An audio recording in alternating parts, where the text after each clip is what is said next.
Meanwhile, Boston is 1-2 on their 5-game trip, including that brutal loss in Phoenix Sunday. We'll get to that in a moment. And the blown lead Monday against the Clippers, after which Isaiah Thomas made headlines by venting about Brad Stevens' lineups. We should have won this game. We should have won last night. We can't be experimental in game 63. I try to let him coach. I mean, he's a very smart dude, and he does a good job of the substitution patterns. But like tonight, I didn't say nothing to him. So maybe I should have, but I mean, it is what it is. We'll figure it out. And Isaiah Thomas walked that back a little bit today at shoot-around, saying, quote, "I didn't mean to throw anybody under the bus." Later on, he said, "I was frustrated." Brad Stevens said Thomas called him to clarify, and everything is hunky-dory in Boston right now. Did you make anything of that? I made everything out of it because what you just said, Matt. Everything is because the way they handle it. He called him. They got a chance to talk to it. It wasn't blown out of proportion. They didn't start asking other players, and they chimed in. I think the one thing is I just look at the Boston Celtics track record. They haven't had pretty much nothing come out of there. You don't see guys complaining about minutes. You don't see guys complaining about Isaiah Thomas taking shots, fourth quarter.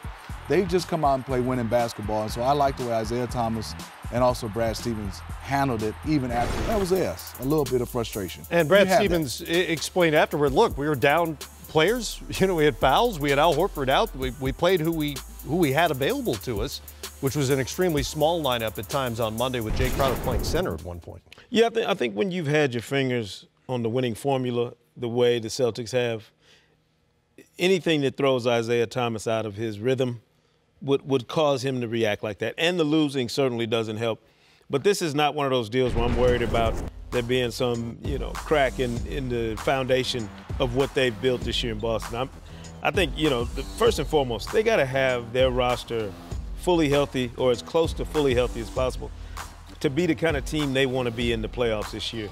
And I think they're feeling just a little bit, Smitty, of that pressure right now, realizing what's at stake every night down the stretch of a season where you're fighting for playoff position. They're trying to get that number 2 seed, trying to make sure you have the road you want to travel come playoff time as opposed to the road that's thrown upon you based on how you finish. So I'm not worried about it, but I do think it's important that somebody, and Isaiah Thomas, if somebody's going to say something about it on that team, it needs to be him. He needs to step up and say it. Then he needs to step up and own it and have the onus of going to Brad Stevens and clearing the air after he's done it. Right. They've lost 5 of 8 now. They got Washington breathing down their necks there, even though they're only 3 back of Cleveland for the number 1 spot. And if we have the video, the game Sunday, if you didn't see what happened to the Celtics Sunday, there's a good reason Isaiah Thomas and the C's to have been a little sour on Monday after blowing back-to-back games, because this was ridiculous. 5 points in about 4 seconds for the Phoenix Suns, with Tyler Ulis hitting a buzzer-beating, game-winning three-pointer after the Celtics just failed to inbound the ball. And that's tough, and that's one of those frustrating losses. You give Phoenix, just on paper, you're supposed to beat the Phoenix Suns. But then, like you said, to have those unbelievable turnover at the end, they knock down a big-time shot, and then you go in and lose your next game. It's just frustrating. And I think for those guys I still look at, if you take their roster as far as experience and all-stars and match it up against Cleveland, obviously there's no doubt that's Cleveland Cavaliers. But they're still only three back with this losing streak. So I like where Boston is. I think, like you said, it's more not maybe catching Cleveland, is that Washington is on their back, and they don't want Washington to be able to catch them. And Washington's been fantastic lately. Big for Boston. Al Horford, I'm hearing, is going to be back tonight. He didn't play on Monday. But as big as Horford has been for them, getting Avery Bradley back in their lineup over the last week or two from that Achilles injury that kept him out so long just changes their defense for the better so significantly. You're talking about one of the best on-ball defenders in the entire league. Yeah, and I think one of the most underrated, defenders in the game right now. Really, I don't know if people understand just what kind of impact he makes, with his on-ball defense, not just on point guards. He guards bigger guys. I mean, he's got the athleticism and exquisite timing to really, stretch himself in terms of his size and the parameters of what he can cover on the floor.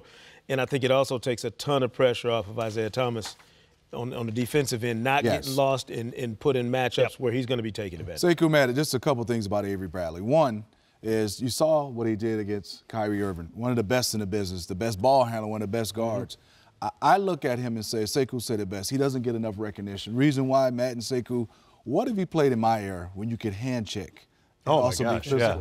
He's doing all this against one of the best we've ever seen handle the basketball, and you can't touch. I mean, you can't even get a little feel, and it's a foul. So for have a guy like that, that's Kyrie. Anybody else, I call him the blanket. You just throw him on there and tie him up, he's done, and that helps your defense. You're not fouling, you're not getting broken down, guys getting threes. But I think the stats that we just saw, Avery Bradley averages 17 points. I was going to say, he's one of the better two-way players in the league. 6.4 rebounds at his size. That's missing a lot in their lineup. Not just a defender. They can throw all kinds of versatile defenders in the backcourt in particular at Cleveland or whoever they face come playoff time.